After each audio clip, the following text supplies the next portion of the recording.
لوسڈ dreaming لوگ جان بوجھ کے بھی کرتے ہیں. وہ کیا ہوتے ہیں کہ انسان کے اونگنے اور سونے کے درمیان ایک سیکشن ہے جب روح نے پرواز کرنا ہے. اس کو OBE کہتے ہیں, آؤٹ آف باڈی ایکسپیرئنس. تو جیسے ہی وہ روح نے پرواز کرنا ہوتا ہے, یہ کیا کرتے ہیں جان بوجھ کے, اس کا ایک ریچول ہوتا ہے, وہ غیر ضروری ڈسکشن ہے, اس دوران یہ جاگتے ہیں جان کے, تو یہ اپنے بدن سے جدا ہو جاتے ہیں, ان کو اپنا باڈی نظر آتی ہے.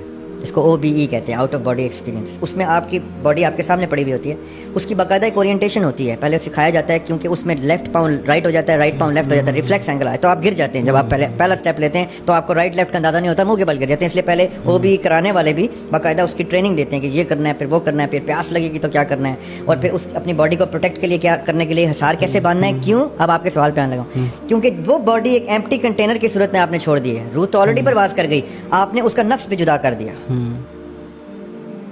جو اب آپ کو نظر آ رہا ہے, جو آپ واک کریں گے, آپ کا نفس ہے, روح نہیں. وہ نفس جدا ہو گیا, جس کو ہم ذات بھی کہتے ہیں, جس کو قرآن نے قرین بھی کہا ہے.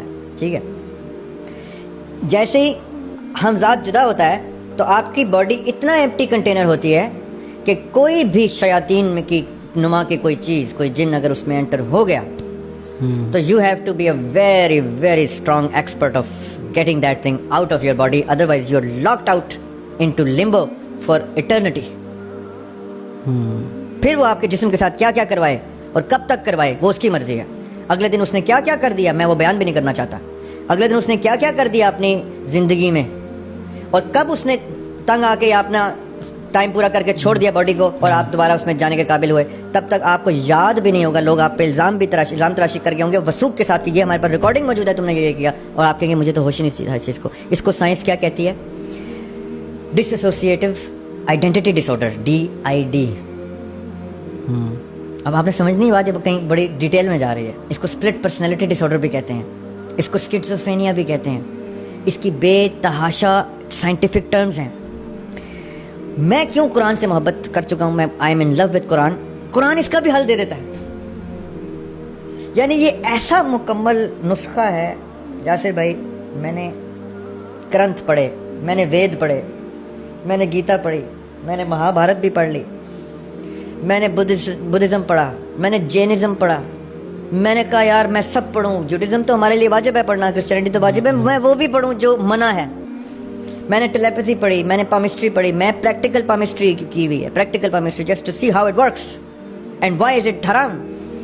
میں نے ہر وہ آکلٹ سائنس میں اپنے یہ بال سفید کیے ہوئے ہیں کہ اگر آپ مجھ سے پوچھیں گے تو میں آپ کو, میری جو میں کتابوں کی ذکر کر رہا ہوں, ان کتابوں میں یہ سارا مواد میں نے لکھ چھوڑا ہے کہ تمہیں کیا کیا کتاب پڑھنے کی اب ضرورت نہیں. تمہارے بھائی نے یہ کام تمہارے لیے کر لیا, اس میں کیا کیا چیز ہے جو کام کیا وہ لے لو, باقی کو پڑھنے کی بھی ضرورت نہیں.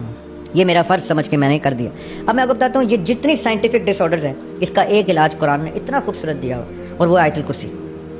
اچھا, سونے سے پہلے آپ آیت الکرسی پڑھتے ہیں تو اللہ تعالیٰ فرشتے تعینات کر دیتے ہیں آپ کی اس باڈی کی پروٹیکشن کے لیے جس میں روح کے جانے اور نفس کے قید ہونے کا پروسیس واجب ہو جاتا ہے فرشتوں کے لیے, کہ اب ہم کھڑے ہیں دربان بن کے, اب کوئی شیطان اس جسم میں نہیں گھس سکتا, اب اس کی پروٹیکشن ہم پہ واجب ہو گئی ہے. اب وہ چھوٹا ہے, بڑا ہے, سیاہ ہے, سفید ہے, ماں ہے, بیوی ہے, بچہ ہے, عورت ہے. ماؤں کو ریکویسٹ ہے اپنے بچوں کو آیت الکرسی سکھا دیں, اور ان سے کہیں کہ چاہے تم دن میں سو یا رات میں سو, گھر میں سو یا ہاسٹل میں سو یا دوستوں کے گھر سلیپ اوور میں سو, ایک کام کر لو کہ تم نے آیت الکرسی پڑھ کے سونا ہے. اس سے کیا ہوگا, جو غیر ضروری پرابلمز جن کو اسپلٹ پرسنالٹی ڈس آرڈر تک کہتے ہیں, جن کو اسکیزوفرینیا تک کہا جاتا ہے, یہ اتنی بڑی سائنس ہے, یہ کبھی ہم پھر کسی اس کے اوپر بھی سیر اصل گفتگو کر لیں گے.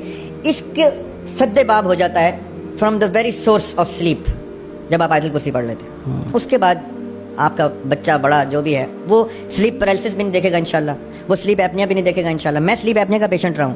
اچھا, اور اتنا شدید پیشنٹ رہا ہوں کہ مجھے اس کا ماسک تک منگوانا پڑ گیا تھا بھائی سے امریکہ سے, کہ اس کا ایک ماسک ہوتا ہے وہ پہن کے آپ سوتے ہیں, کیونکہ وہ نیئر ڈیتھ ایکسپیرینس ہوتا ہے, اس میں سانس بند ہو جاتی ہے اور آپ چھلانگ مار کے گرتے ہیں, سانس کی طلب میں آپ بھاگ رہے ہوتے ہیں پاگلوں کی طرح, سانس نہیں آ رہی ہوتی.